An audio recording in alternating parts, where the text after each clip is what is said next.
What happens when a chance encounter reveals that your entire identity is built on a carefully orchestrated deception? For 28-year-old Rebecca Hayes, a cocktail waitress at an exclusive country club in Charleston, South Carolina, that revelation came in the form of an antique pocket watch. For Jonathan Blackwell, a shipping magnate whose family had controlled Charleston's ports for 4 generations, it was the moment his carefully constructed world began to collapse. She was just trying to earn enough tips to cover her father's dialysis treatments. He was just another wealthy member, enjoying dinner at the Magnolia Club. But when Rebecca noticed the intricate sapphire compass engraved on his gold pocket watch, identical to the brooch her father had treasured for 40 years, a single observation would expose a betrayal that reached back half a century. This isn't a story about stolen jewelry. This is about how greed can destroy families, how secrets become prisons, and how one woman's refusal to stay silent brought down a dynasty built on lies. Some truths are buried so deeply that unearthing them requires courage most people don't possess. Rebecca Hayes had that courage, and it would cost her everything before it gave her back what was rightfully hers. But one steamy August evening, a casual glance at a stranger's heirloom would shatter the illusion forever. The Magnolia Club overlooked Charleston Harbor, its white columns and sprawling verandas, a monument to Southern aristocracy. Rebecca moved through the oak-paneled dining room with the efficient grace of someone who had learned to navigate wealthy spaces without drawing attention. At 28, she had perfected the art of being simultaneously present and invisible, a skill essential for survival in the service industry. Her shift had started at 5, and by 8 o'clock her feet ached in the required black heels. The club's dress code demanded elegance from its servers. Black cocktail dresses, pearl earrings, hair styled in a neat French twist. Rebecca caught her reflection in one of the massive gilt mirrors and barely recognized herself. The polished exterior hid the exhaustion of someone working 70-hour weeks to keep her father, Martin Hayes, alive. Martin's kidney disease had progressed faster than anyone expected. The dialysis treatments were brutal, expensive, and only buying time until a transplant became available. Every tip Rebecca earned went toward co-pays and medications that insurance refused to cover. She was drowning financially, but she smiled through it because that's what survivors did. Jonathan Blackwell arrived at 8:15, precisely on schedule. Rebecca had served him twice before during his weekly dinners at the club. He was in his early 60s, with silver hair swept back from a patrician face and the kind of casual confidence that came from generational wealth. His navy blazer bore the subtle insignia of the Charleston Yacht Club, and his loafers probably cost more than Rebecca's monthly rent. "Good evening, Mr. Blackwell," Rebecca said, approaching his preferred corner table with a menu and water. "Will anyone be joining you this evening?" "Not tonight, Rebecca." His use of her name startled her. Wealthy patrons rarely bothered to remember servers. "Just me and some paperwork." "I'll have the usual bourbon neat and the she-crab soup to start." "Of course, sir. I'll have that right out." As Rebecca turned to leave, Blackwell pulled out his phone and a gold pocket watch, placing both on the white tablecloth. The watch was clearly antique, its case burnished to a warm glow by decades of handling. But it was the cover that made Rebecca's blood run cold. Engraved on the gold surface was an intricate design. A sapphire compass rose with 12 points, each tip set with a tiny diamond. At the center, where the compass needle would rest, was a larger sapphire cut in a perfect circle. The craftsmanship was extraordinary, each detail rendered with microscopic precision. Rebecca had seen that exact design before. It adorned the brooch her father kept in a locked box beside his bed, his most prized possession, the only thing connecting him to a family history he rarely discussed. Martin called it his inheritance, though he'd never explained what he'd inherited it from or why it mattered so much. The designs were identical, not similar, identical, down to the arrangement of the 12 diamonds and the unusual 6-pointed star pattern etched between the compass points. Rebecca's voice came out shakier than she intended.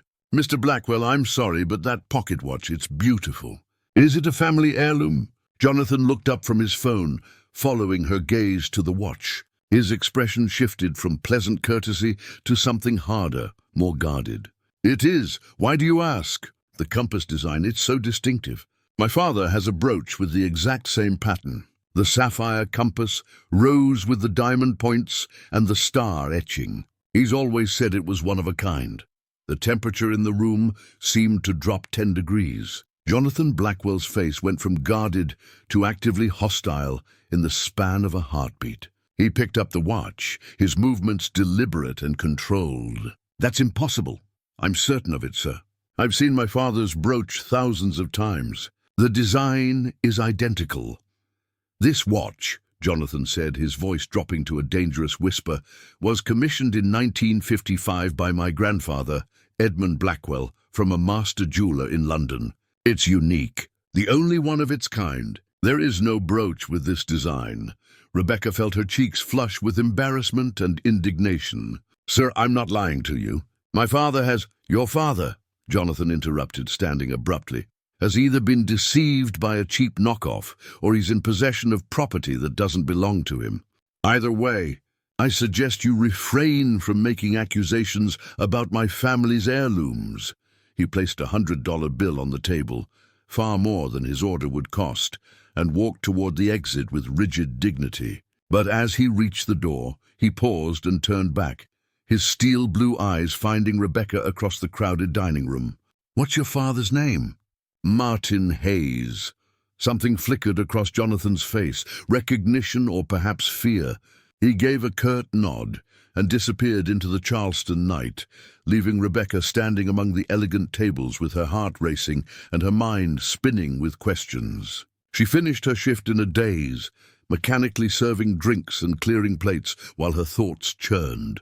When her manager finally dismissed her at midnight, Rebecca drove straight to her father's small house in West Ashley, a working-class neighborhood far from the waterfront mansions. Martin Hayes was awake despite the late hour, sitting in his worn recliner with the television on mute.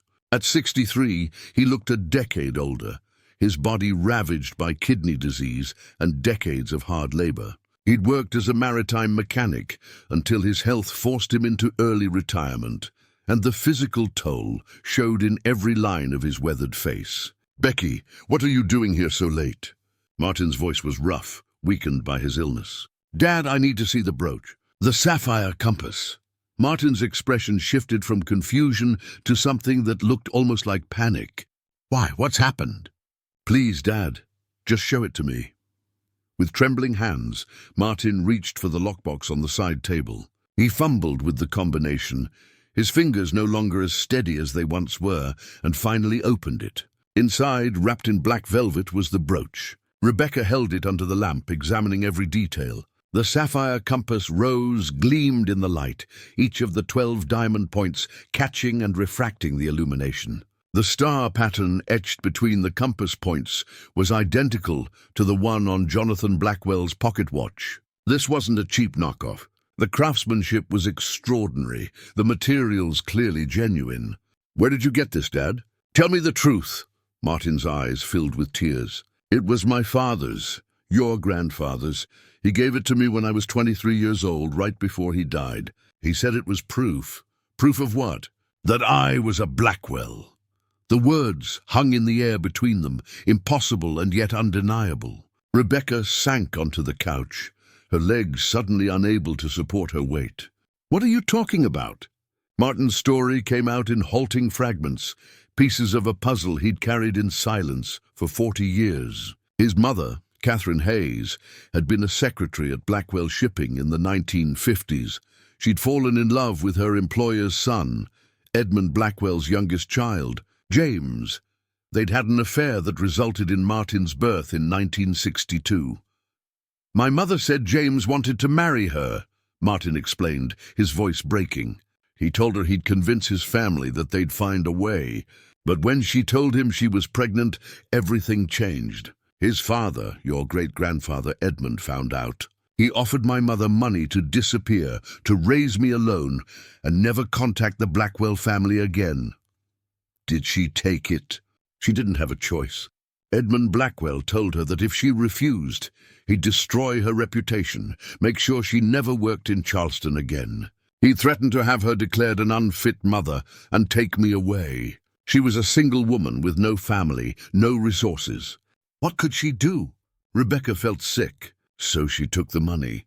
$50,000.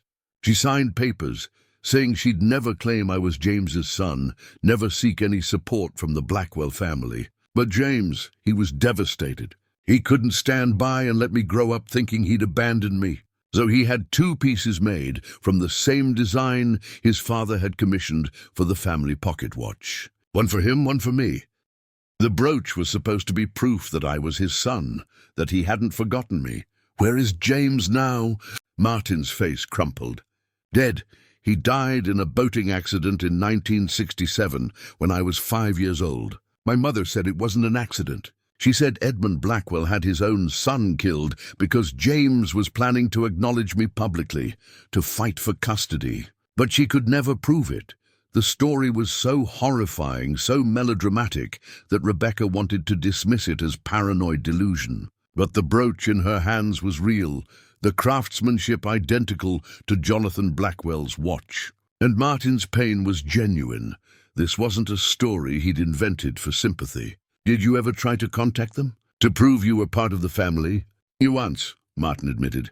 When I was 25 and my mother was dying, I went to Edmund Blackwell's office with the brooch, told him who I was. He had security throw me out. 2 weeks later, I lost my job at the shipyard. Every place I applied after that mysteriously had no openings. It took me 3 years to find steady work again. So you just gave up? Bah! What choice did I have, Becky? They had money, power, lawyers. I had a sick mother and a brooch. I learned to survive, to build a life outside their world. And I raised you to do the same. Rebecca looked at her father, this man who had worked himself into kidney failure to provide for her, who had never complained about the injustice done to him, who had accepted his exile from a family that should have claimed him. The unfairness of it ignited something fierce and uncompromising in her chest. No, she said firmly, this isn't over. Jonathan Blackwell knows something, Dad. When I mentioned your name, I saw recognition on his face. They know who you are, and they've been keeping you away from your inheritance for 40 years. Becky, please, don't do this. They'll destroy you like they destroyed me. But Rebecca was already planning her next move. She photographed the brooch from every angle, documenting the craftsmanship and design. She would find a way to prove Martin's connection to the Blackwell family, and she would make them acknowledge what they'd done. What she didn't know was that Jonathan Blackwell was having the exact same conversation with his own family, and that the battle she was about to start would threaten to tear apart one of Charleston's most powerful dynasties. Jonathan Blackwell stood in his study, overlooking Charleston Harbor, the pocket watch heavy in his palm. His nephew, Derek Blackwell, sat across from him with a glass of bourbon, his expression carefully neutral. At 42, Derek served as the vice president of Blackwell Shipping and had positioned himself as Jonathan's heir apparent. He was charming, ruthless, and utterly devoted to maintaining the family status. So let me understand this correctly, Derek said, swirling his bourbon thoughtfully. Some cocktail waitress claims her father has a brooch matching grandfather Edmund's compass design, and you're taking this seriously? The woman's name is Rebecca Hayes.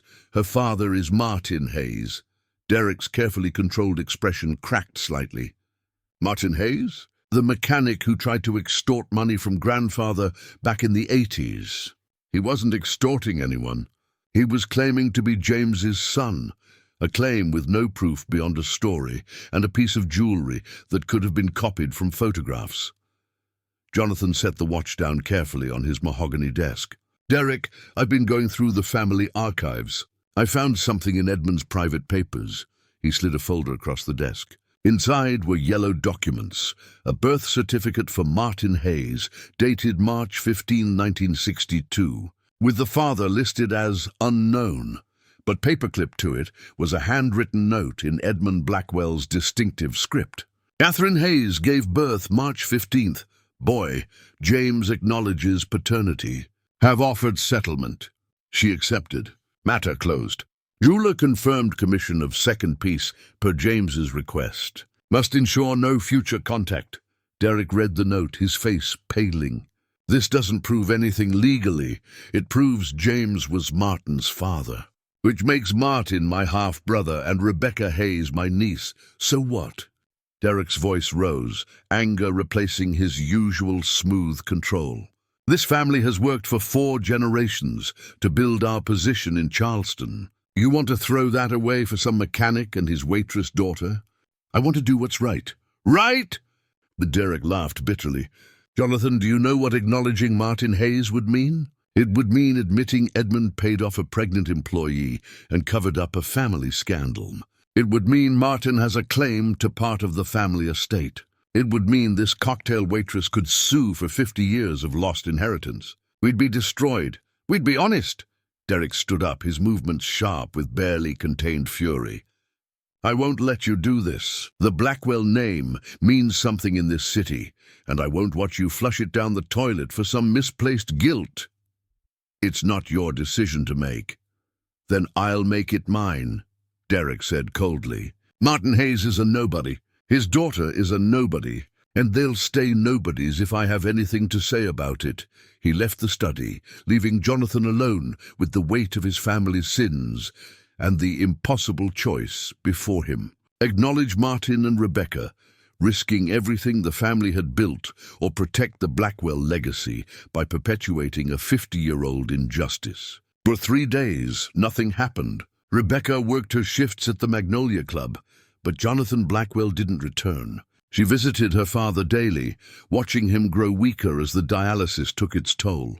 And she researched everything she could find about the Blackwell family, looking for any angle that might force them to acknowledge the truth. Then on a humid Thursday morning, Rebecca received a phone call that would change everything. Miss Hayes, this is Caroline Phillips from Charleston Legal Associates. I represent the Blackwell family interests, and I'd like to arrange a meeting to discuss your recent claims regarding family connections. Rebecca's heart raced. I'm available anytime. Excellent. Tomorrow at 2 o'clock at our offices downtown.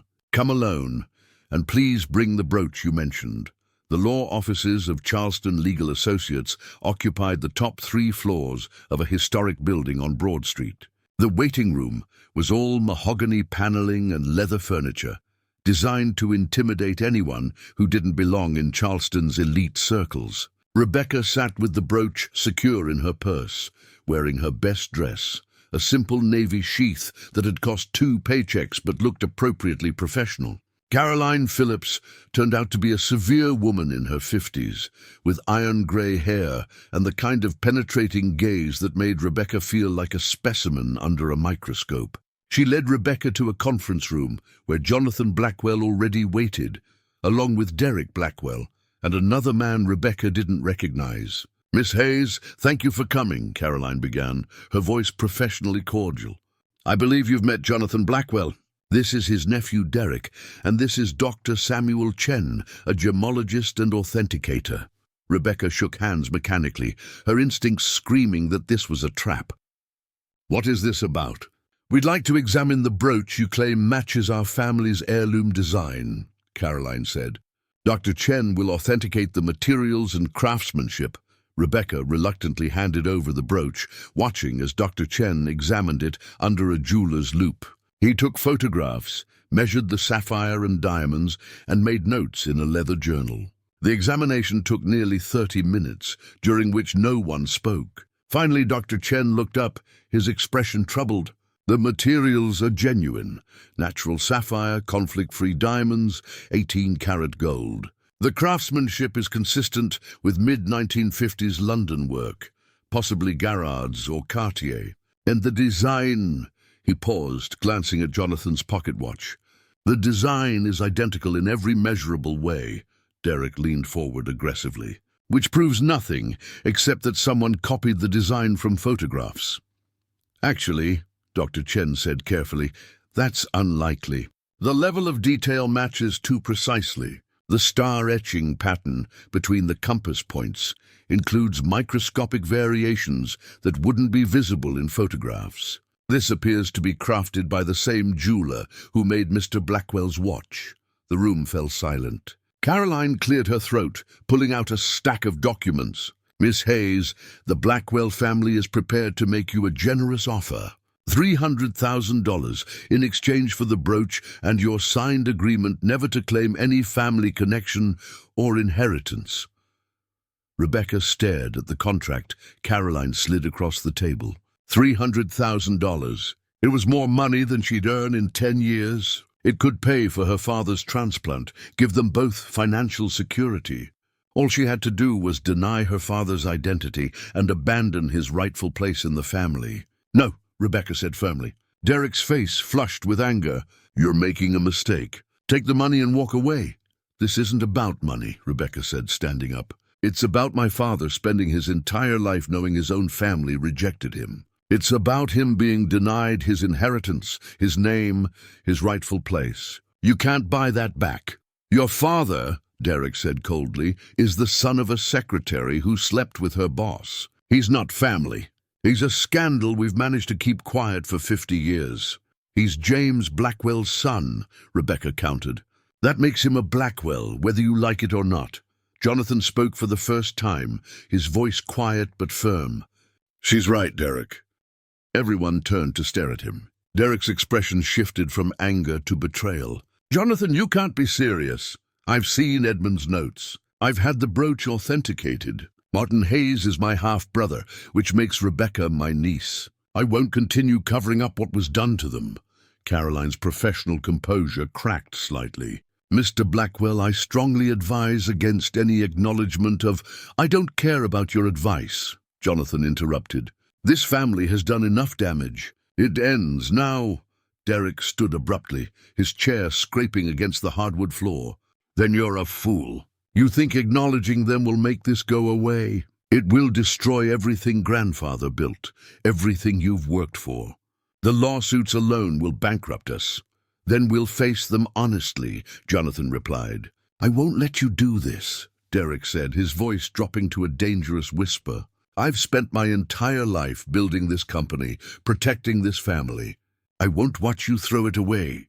He stormed out of the conference room, leaving an uncomfortable silence. Caroline gathered her documents with tight, controlled movements. "Mr. Blackwell, if you proceed with acknowledgement, I'll need to withdraw as your counsel. This action is professionally and legally inadvisable." "I understand," Jonathan said quietly. After Caroline and Dr. Chen left, Rebecca found herself alone with Jonathan Blackwell, her uncle, though the words still felt surreal. He looked exhausted, decades of family secrets weighing visibly on his shoulders. "Why are you doing this?" Rebecca asked. "Derek's right that acknowledging us will cost you everything." "Because James was my brother," Jonathan said simply, "and Edmund's cruelty destroyed him. James loved Catherine Hayes. He wanted to marry her, to raise Martin as his son. Our father forbade it, paid her to disappear, and when James threatened to defy him, Edmund arranged the boating accident that killed him." Rebecca felt the room spin. "You're saying Edmund murdered his own son?" "I can't prove it. But I was 18 when James died, and I remember the look on Edmund's face at the funeral. It wasn't grief, it was satisfaction. He'd eliminated a problem. Why didn't you ever say anything?" "Fear," Jonathan admitted. "I was young and Edmund controlled everything. By the time I was old enough to act independently, he'd been dead for years, and I'd convinced myself that honoring his cover-up was the same as honoring him. But it's not. It's just perpetuating his cruelty." For the first time, Rebecca saw Jonathan Blackwell not as an intimidating wealthy man, but as someone trapped by the same family legacy that had damaged her father. "What happens now?" "Now we tell the truth," Jonathan said, "and we face whatever consequences come from it." What neither of them realized was that Derek Blackwell had no intention of letting the truth come out, and he had resources they couldn't imagine. Rebecca drove to the hospital to tell her father everything, her emotions swinging between hope and terror. Martin was sleeping when she arrived, his face pale against the hospital pillow. The dialysis had been particularly brutal that day, leaving him weak and disoriented. She sat beside his bed, holding the brooch that had started this earthquake. Tomorrow, Jonathan Blackwell planned to call a press conference acknowledging Martin as his half-brother and apologizing publicly for the family's treatment of him. It would be vindication after 40 years of rejection. Her phone buzzed with a text from an unknown number. "Check your email.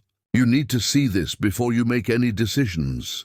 Rebecca's hands trembled as she opened her email. The message contained a series of attachments, scanned documents, photographs, financial records. As she read through them, her blood ran cold. The documents appeared to show Martin Hayes involved in an insurance fraud scheme in the 1990s, claiming injuries from a workplace accident that allegedly never happened.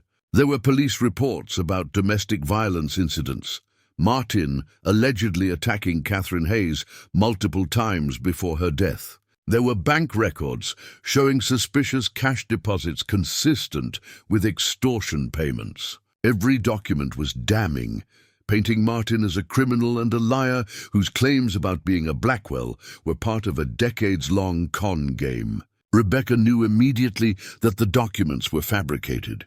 She knew her father had never committed fraud, never hurt his mother, never extorted anyone. But the documents looked official, complete with signatures and case numbers. Someone had gone to extraordinary lengths to create a false history that would destroy Martin's credibility.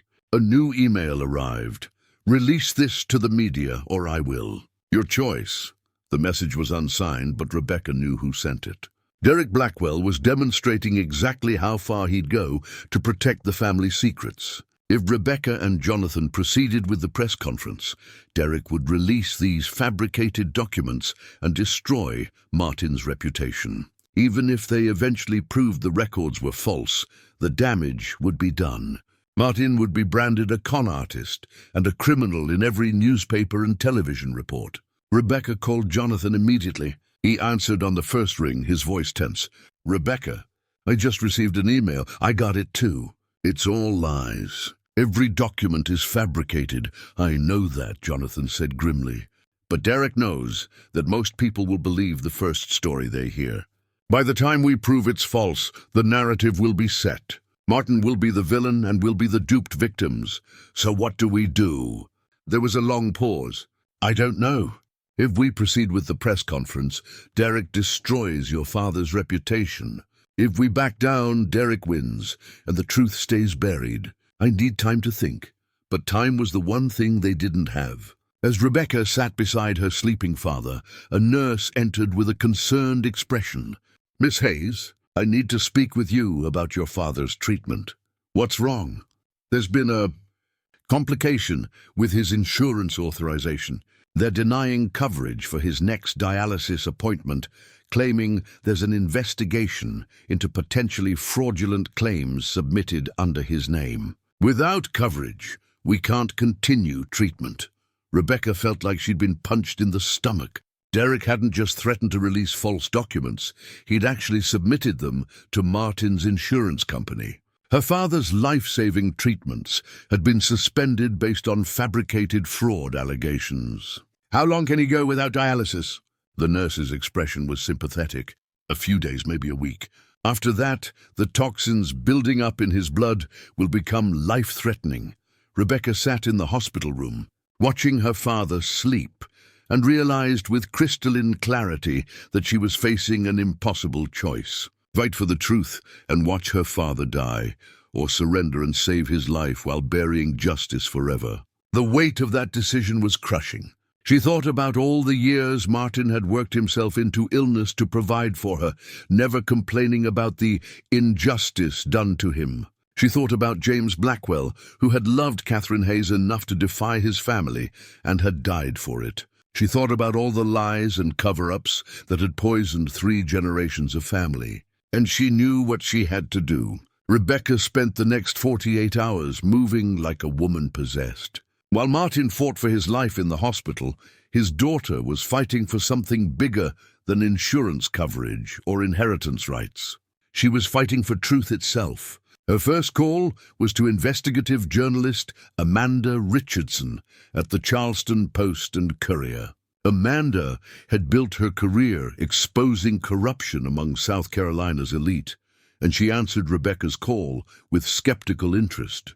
"You're telling me the Blackwell family has been covering up an illegitimate son for 50 years, and they're now fabricating criminal records to keep him quiet?" "That's exactly what I'm telling you," Rebecca said. "And I have proof." She met Amanda at a coffee shop in Mount Pleasant, far from Charleston's downtown, where Blackwell family eyes might be watching. Rebecca laid out everything: the brooch, Edmund's handwritten notes, Jonathan's acknowledgement, and most importantly, the fabricated documents Derek had created. "How do you know these documents are false?" Amanda asked, examining the police reports and financial records. "Because I lived with my father my entire life. These incidents never happened. And look at the details. The case numbers don't match the Charleston Police Department's format from that era. The signatures on the financial documents don't match my father's actual signature. And the hospital mentioned in this accident report didn't even exist in 1994. Amanda's eyes gleamed with professional excitement. "You're right.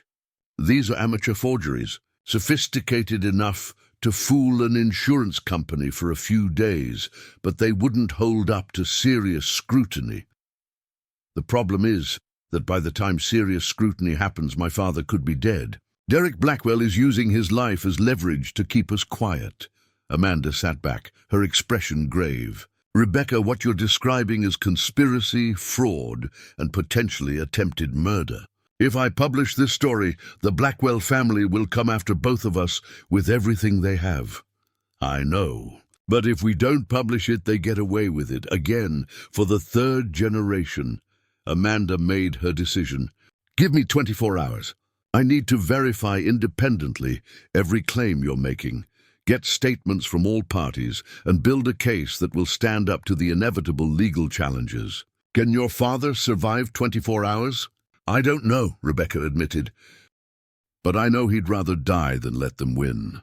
The next day was the longest of Rebecca's life. She sat beside Martin's bed, watching him slip in and out of consciousness as toxins built up in his bloodstream. The hospital staff did what they could without dialysis, but everyone knew it was only buying hours. Jonathan Blackwell visited in the afternoon, slipping into the hospital room like a ghost. He'd looked like he'd aged 10 years in the past 3 days. "Rebecca, I'm so sorry. I didn't think Derek would actually go through with it." "You should have," Rebecca said without anger. She was too tired for anger. "You grew up in that family. You knew what they were capable of." "I'll pay for Martin's treatment myself," Jonathan offered. "Private pay outside insurance. He can start dialysis today." "And what happens when Derek fabricates more documents? More criminal records, more allegations? He'll keep attacking until we give up, or my father is so damaged that no one believes him." Jonathan sank into the chair beside her, his head in his hands. "I don't know how to stop him. Derek controls the company's legal department. He has connections throughout Charleston's business community. If I try to remove him, he'll trigger a corporate war that will destroy everything." "Then we don't remove him," Rebecca said quietly. "We expose him." Before Jonathan could respond, Rebecca's phone buzzed with a text from Amanda Richardson. "Story goes live in 30 minutes. Hope you're ready."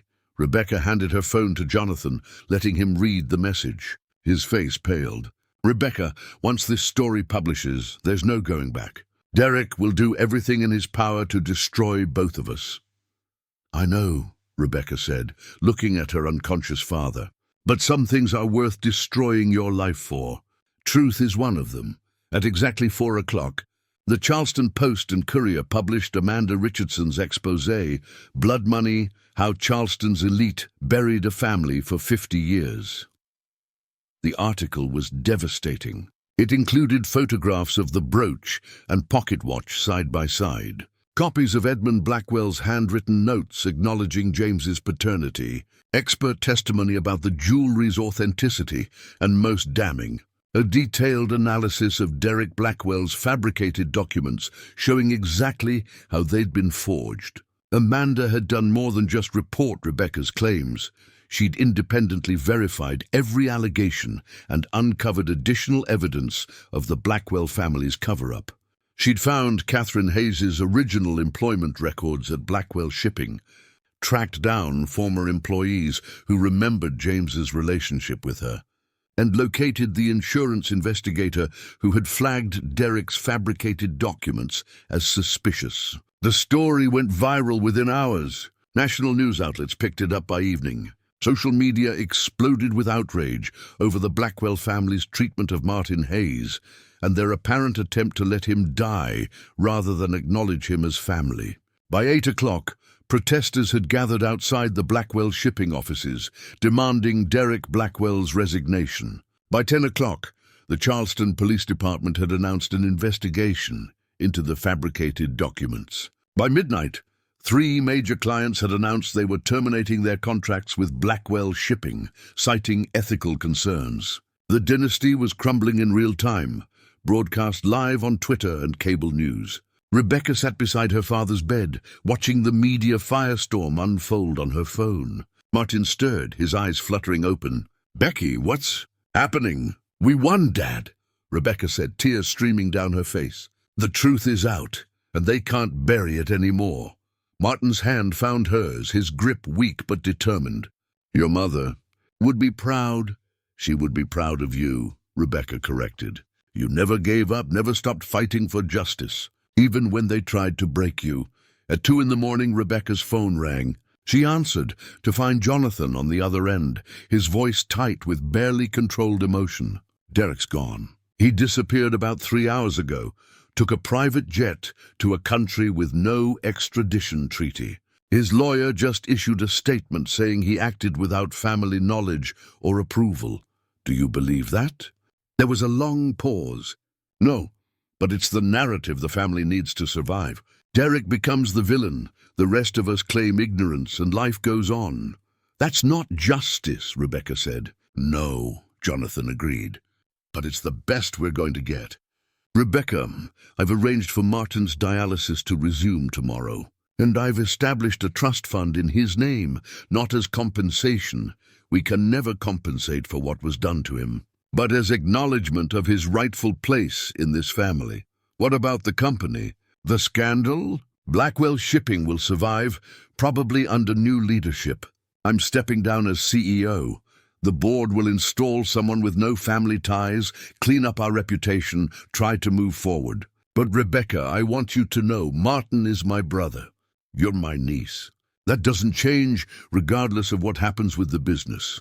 After the call ended, Rebecca sat in the darkness of the hospital room, processing everything that had happened. In the span of 2 weeks, her entire world had been transformed. She'd gone from struggling waitress to acknowledged member of one of Charleston's wealthiest families. Her father had gone from dying in obscurity to being vindicated on the national stage. But the victory felt hollow somehow. Derek Blackwell had escaped justice. The family had fractured, and 3 generations of pain couldn't be erased by newspaper articles and trust funds. Martin's voice pulled her from her thoughts. "Stop thinking so hard. I can hear your brain spinning from here." Rebecca laughed, surprised to find she still could. "How are you feeling?" "Like I've been run over by a truck," Martin admitted. "But also lighter, like I've been carrying a weight for so long that I forgot what it felt like to stand up straight." "The truth does that," Rebecca said softly. Over the next 6 weeks, Charleston watched the Blackwell family empire undergo a transformation that no one could have predicted. The company survived, but barely. Jonathan Blackwell resigned from all leadership positions, and the board appointed an outside CEO with no family connections. Derek Blackwell remained in hiding, facing federal charges for fraud and conspiracy that he would likely never return to face. But the most significant change happened quietly, away from media attention. Martin Hayes began dialysis treatments at Charleston's finest private facility, funded by the trust Jonathan had established. His name was legally changed to Martin Hayes Blackwell, acknowledging his rightful heritage while honoring the man who had raised him. And in a small ceremony attended by only family, Martin met his half-brother properly for the first time. The two men, one weathered by years of hard labor and illness, the other polished by wealth and privilege, embraced awkwardly at first, then with genuine emotion. "I'm sorry," Jonathan whispered. "For all of it. For what our father did, for what I failed to do." "You're doing it now," Martin replied. "That's what matters." 3 months after the scandal broke, Rebecca received an unexpected call. It was from Dr. Elizabeth Warren at Charleston Medical University Hospital. "Miss Hayes, we have a kidney that's a match for your father. The donor is anonymous, but they specifically requested that Martin Hayes Blackwell be given priority consideration."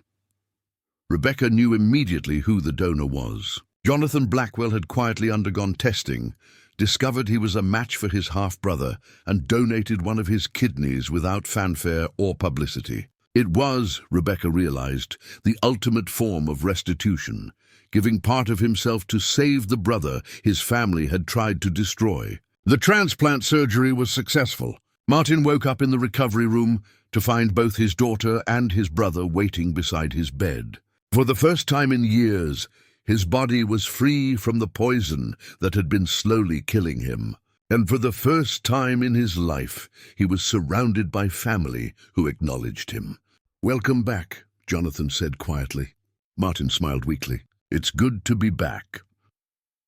6 months later, the Blackwell family held its first reunion in decades. The gathering took place not at the family's waterfront estate, but at Martin's modest home in West Ashley. Jonathan insisted on the location, declaring that if the Blackwell name meant anything, it should mean family, not real estate. Rebecca stood in her father's small backyard, watching as 3 generations navigated the awkward dance of rebuilding what had been shattered. Jonathan's adult children, Rebecca's newfound cousins, were there, curious and cautiously welcoming.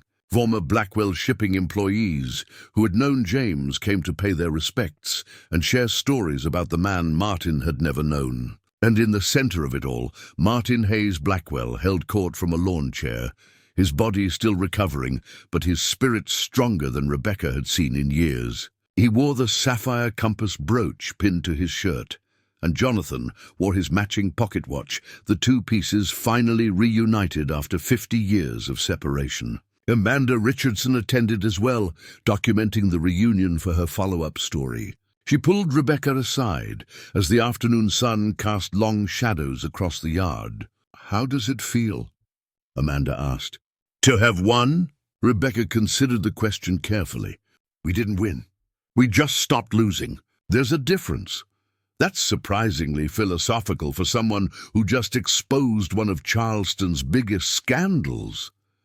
"I've had time to think about it," Rebecca said. "Derek Blackwell is still free, living somewhere in South America. Edmund Blackwell died without ever facing consequences for what he did to James and Catherine. 3 generations of my family grew up without knowing each other because powerful people decided we were inconvenient." "But you changed that," Amanda pointed out. "You forced the truth into the light." "I did," Rebecca agreed. "But the truth doesn't undo the damage. It just stops it from spreading further. My father will never get back the 40 years he spent as an outsider. I'll never meet my great-grandmother Catherine or know what my grandfather James was really like. Those losses are permanent," Amanda nodded slowly. "So what do you do with that? How do you move forward?" Rebecca looked across the yard at her father, laughing at some story one of Jonathan's children was telling. "You build something new. You take the pieces you have left and create a different kind of legacy, one based on truth instead of lies." As the gathering continued into the evening, Rebecca found herself in conversation with Jonathan. They stood on the edge of the yard, watching fireflies emerge in the gathering darkness. "I've been thinking about the company," Jonathan said, "about what it represents now. And Blackwell Shipping was built on my grandfather's ruthlessness and my father's willingness to perpetuate his crimes. I don't know if something good can come from that foundation or if we should just let it die."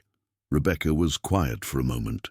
My father worked in maritime mechanics his entire life. He loved the ships, the engineering, the challenge of keeping complex systems running. The company itself isn't evil. It's just been run by people who prioritized power over people. You think it can be redeemed? I think anything can be redeemed if you're willing to do the hard work of transformation. But it requires acknowledging what was wrong and actively building something better.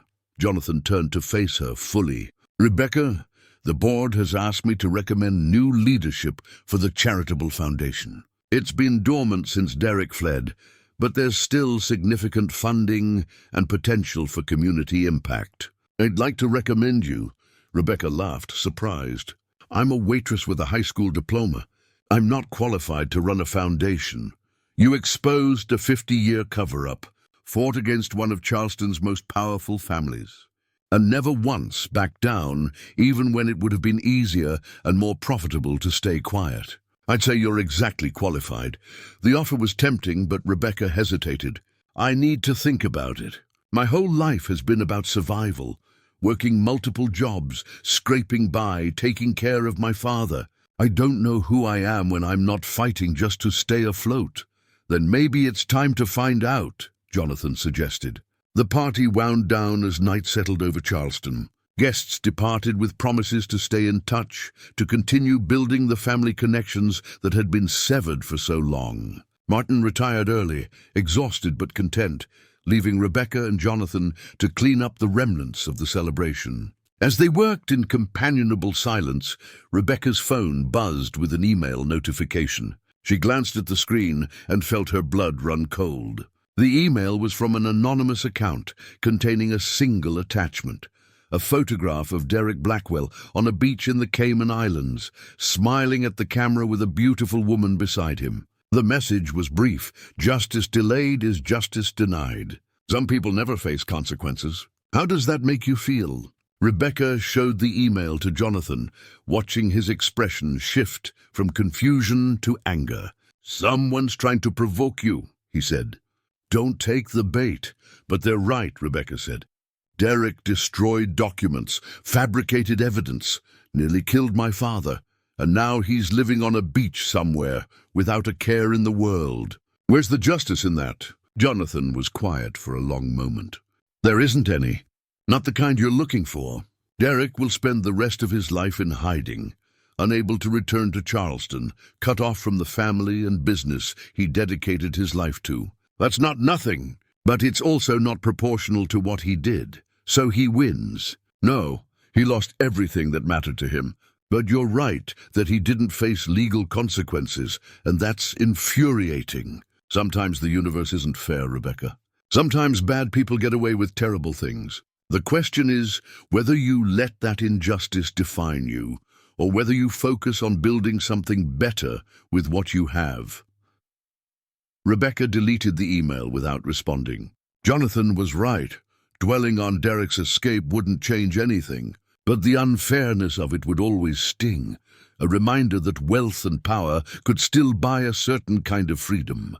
1 year after the scandal broke, Rebecca stood in the offices of the Blackwell Family Foundation, now renamed the Hayes Blackwell Foundation, to honor both sides of her family's story. She'd accepted Jonathan's offer and spent the past months transforming the foundation from a vanity project for Charleston's elite into an organization focused on helping working class families access legal resources, healthcare advocacy, and educational opportunities. The foundation's first major initiative was a legal aid clinic specifically designed to help people fighting against powerful institutions, insurance companies, employers, wealthy families who tried to bury inconvenient truths. Rebecca had named it the Catherine Hayes Justice Project, after her great-grandmother, who had been silenced by the Blackwell family's power. Martin attended the ribbon-cutting ceremony, healthy and strong after his transplant. He stood beside Jonathan, the two brothers presenting a united front to the Charleston community that had watched their family saga unfold. The local media covered the event extensively, noting the dramatic transformation from scandal to redemption. But the most meaningful moment came after the ceremony, when a young woman approached Rebecca privately. She was in her 20s, dressed in a worn jacket and carrying a folder of documents. "Miss Hayes? I'm Sarah Mitchell. I work at a restaurant in Mount Pleasant, and I think my manager is stealing our tips. I tried to report it, but the company is threatening to fire me and claim I'm the one stealing. I saw your story in the news and I thought, maybe you could help?" Rebecca took the folder, examining the documents Sarah had compiled. The situation was familiar. A powerful employer using legal intimidation to silence a vulnerable employee. It was exactly the kind of injustice the Foundation had been created to fight. "We'll help you," Rebecca said firmly. "And we'll make sure they can't retaliate against you for speaking up. That's what this foundation exists for." As Sarah left with tears of relief in her eyes, Rebecca felt something shift inside her. This was what victory looked like. Not dramatic newspaper headlines or wealthy families brought low, but quiet moments of helping people who had no voice stand up against those who tried to silence them. That evening, Rebecca visited her father at his new home, a modest but comfortable house Jonathan had insisted on providing. They sat on the porch overlooking a small garden Martin had started, watching the Charleston sun set over the harbor. "You've done well, Becky," Martin said. "Better than I ever imagined. I just finished what you started," Rebecca replied. "You never stopped fighting for your place in that family, even when it cost you everything." "I had to. Not for me, but for you. I wanted you to grow up knowing that our family had value, that we deserved respect. Even if I never got the Blackwell name, I wanted you to know you came from people worth remembering."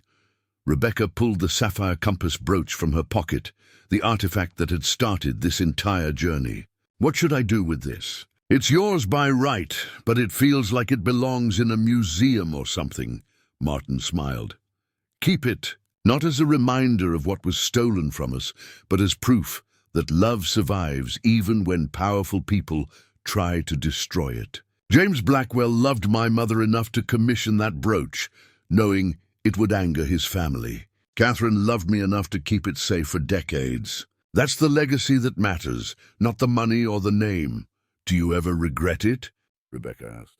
"Fighting for acknowledgement, knowing how much it cost?" "Every day," Martin admitted. "But I also don't regret it at all. That's the thing about fighting for truth. It's painful and expensive and unfair. But the alternative is worse. Living with a lie, letting injustice go unchallenged, teaching your children that power is more important than integrity. I couldn't do that." They sat in comfortable silence as darkness fell over Charleston. Somewhere in the city, the Blackwell shipping offices were closing for the night, the company still operating, but under new management that prioritized ethics over profit. Somewhere in the Cayman Islands, Derek Blackwell was probably enjoying another sunset, unpunished but exiled. And somewhere in Charleston's working-class neighborhoods, families like the one Rebecca came from were fighting their own battles against powerful interests. The story of the Hayes and Blackwell families wasn't really over. It was just entering a new chapter, one where truth mattered more than tradition, where family meant more than bloodlines, and where justice, however imperfect, was better than silence. 2 years later, Rebecca stood in the same hospital room where her father had nearly died. But this time, the circumstances were entirely different. Martin was there for a routine checkup, his transplanted kidney functioning perfectly. Jonathan accompanied them, having made these visits a regular part of his schedule. As they waited for the doctor, Rebecca reflected on how much had changed. The Hayes Blackwell Foundation was thriving, having helped over 300 families fight against corporate injustice. Amanda Richardson had won a Pulitzer Prize for her investigative reporting on the Blackwell scandal. And most importantly, Martin had lived to see his family vindicated and reunited. Dr. Warren entered with a smile. "Martin, your numbers look excellent. The kidney is functioning at near-perfect capacity. Whatever you're doing, keep doing it. I'm living honestly," Martin said simply. "Turns out that's good for your health." As they left the hospital, Rebecca noticed a young man watching them from across the parking lot. He was in his 30s, well-dressed, with features that looked hauntingly familiar. He approached hesitantly. "Excuse me, Mr. Blackwell. I'm Thomas Blackwell, Derek's son." The revelation hung in the air. Derek had a son no one knew about, and he'd come to Charleston looking for the family his father had betrayed. Martin's expression softened. "You're not responsible for what your father did." "I know," Thomas said, "but I wanted to apologize anyway, and to ask, is there room in this family for someone trying to be better than where he came from?" Rebecca looked at her father and uncle, seeing the same understanding in their eyes. The cycle of family betrayal could end here, or it could continue with another generation bearing the weight of old sins. "There's room," Jonathan said firmly, "but you'll have to prove you mean it. This family has been broken by lies too many times. We only survive through truth now." Thomas nodded, relief evident on his face.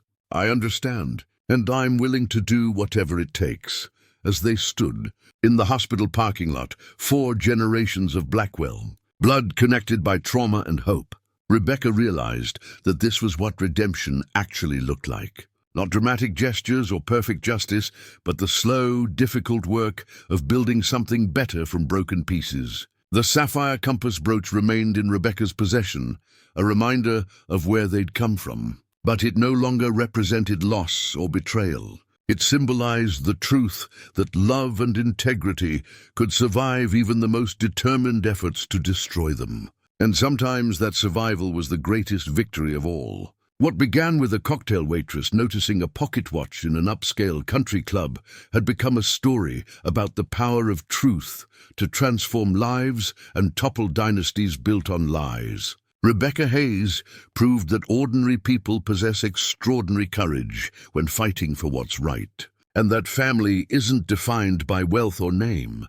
but by the willingness to stand together against injustice. The Blackwell Empire fell, but from its ruins grew something more valuable, a family united by honesty, a foundation dedicated to justice, and a legacy that future generations could be proud of. Sometimes the phoenix doesn't rise from ashes. Sometimes it tears down the corrupt structure so something authentic can be built in its place. If this story of courage overcoming power and truth, defeating corruption inspired you, remember that similar battles are being fought every day by people with far fewer resources and far more at stake. The powerful will always try to silence those who threaten their interests, but as Rebecca Hayes demonstrated, silence is only permanent if we choose to accept it. Stand up for truth, fight for justice, and never let anyone convince you that injustice is inevitable. Change begins with one person refusing to look away,